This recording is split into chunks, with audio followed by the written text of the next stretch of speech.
नमस्कार, स्वागत है आप सभी का। आप देख रहे हैं हरियाणा भारत। खबरों का रुख करें उससे पहले आप देखिए सुर्खियां।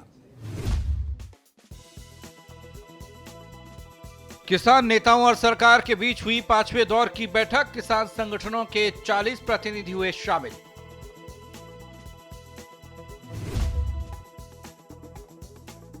कृषि कानून को वापस लेने की मांग पर अड़े किसान, कहा लिखित में चाहते हैं जवाब।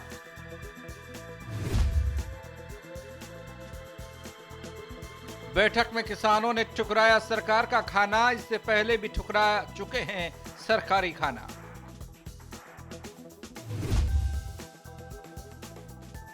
कोरोना का ट्रायल टीका लगवाने के बाद कोरोना संक्रमित हुए स्वास्थ्य मंत्री अनिल विज।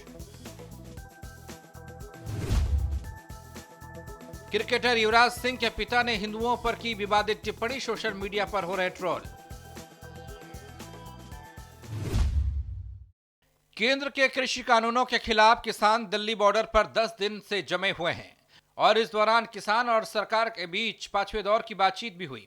इस बैठक में केंद्रीय कृषि मंत्री नरेंद्र सिंह तोमर और वाणिज्य मंत्री पीयूष गोयल मौजूद रहे। बैठक में किसान संगठनों के 40 प्रतिनिधियों ने हिस्सा लिया। इस बैठक से ठीक पहले प्रधानमंत्री नरेंद्र मोदी के आवास पर मंत्रियों की एक महत्वपूर्ण बैठक हुई, जिसमें गृह मंत्री अमित शाह, कृषि मंत्री नरेंद्र सिंह तोमर, रक्षा मंत्री राजनाथ सिंह और वाणिज्य मंत्री पीयूष गोयल मौजूद रहे। किसान नेताओं और सरकार के बीच 5वें दौर की बैठक दिल्ली के विज्ञान भवन में हुई। इस मैराथन बैठक की खास बात यह रही कि टी ब्रेक के दौरान किसान नेताओं ने सरकार की खातेदारी मंजूर नहीं की और अपना खाना मंगाकर खाया। किसान नेताओं ने पहले ही मना कर दिया था कि सरकार का खाना स्वीकार नहीं करेंगे। इससे पहले 3 दिसंबर को हुई बैठक में भू किसान नेताओं ने सरकार की तरफ से दिया हुआ खाना खाने से इनकार किया था। किसान संगठनों ने 5वें दौर की बैठक में कहा कि उन्हें सरकार से चर्चा नहीं करनी, बल्कि वह सरकार से ठोस जवाब चाहते हैं, वो भी लिखित में। अब तक बहुत चर्चा हो चुकी है। सरकार और किसान नेताओं के बीच पिछले कई दिनों से टकराव की स्थिति बनी हुई है। इससे पहले हुई बैठक में भी कोई हल नहीं निकला। इससे पहले भी किसान संगठनों ने भारत बंद करने का ऐलान कर दिया है। कृषि कानून के खिलाफ किसान नेताओं और सरकार के 5वें दौर की बैठक चली। सरकार की ओर से कहा गया कि इस कानून को रद्द करने के अलावा दूसरा कोई रास्ता निकाला जाना चाहिए। सरकार की तरफ से संशोधन की बात कही गई। वहीं दूसरी तरफ किसान नेता कृषि कानून रद्द कराने पर अड़े हैं। किसान नेताओं ने संशोधन के प्रस्ताव को ठुकरा दिया। हरियाणा के गृह और स्वास्थ्य मंत्री अनिल विज कोरोना पॉजिटिव पाए गए। बीते 20 नवंबर को उन्हें कोरोना की देसी वैक्सीन का पहला टीका लगाया गया था। अनिल विज को कोरोना टीका लगने के बाद पॉजिटिव पाए जाने पर भारत बायोटेक की तरफ से कहा गया कि Covaxin clinical trial 2 dose schedule आधारित है, जो 28 दिन के अंतराल पर दी जाती है। इस वैक्सीन का प्रभाव दूसरे डोज के 14 दिन बाद पता चलेगा। दोनों खुराक लेने के बाद ही कोवैक्सीन प्रभावी दिखती है। कृषि कानूनों के विरोध में दिल्ली बॉर्डर पर पिछले 10 दिन से किसान प्रदर्शन कर रहे हैं।